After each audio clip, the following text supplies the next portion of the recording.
Chhattisgarhi upcoming movie में है, सबसे लास्ट पर बात करने वाले हैं वैदही। ये मूवी बहुत ही अच्छी हो सकती है। उसके बाद है सरई, ये है आनंद मानीपुरी कृत की। और उसके बाद जीरो बनी हीरो, जो कि मन कुरैशी सर की अच्छी मूवी हो सकती है।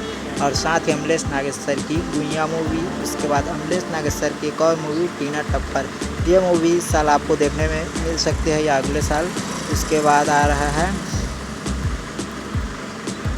अतरंगी मूवी, जो छत्तीसगढ़ी है। उसके बाद एक और है घर परिवार। घर परिवार के बाद है इश्क कयामत, जिसमें है काजा राघवानी, मन कुरैशी सर। उसके बाद और मूवी आ रहा है वो तही मोर सोना। उसके बाद है लव के हेरा फेरी, दिलेश साहू सर की एकदम बहुत ही अच्छी मूवी हो सकती है। तहीं बनबे मोर दुल्हनिया, ये भी है। और सबसे लास्ट में है BA फाइनल, जो कि ब्लॉकबस्टर साबित हो सकती है। अगर ये वीडियो आपको अच्छा लगा तो लाइक, सब्सक्राइब और शेयर ज़रूर करना हमारे चैनल को।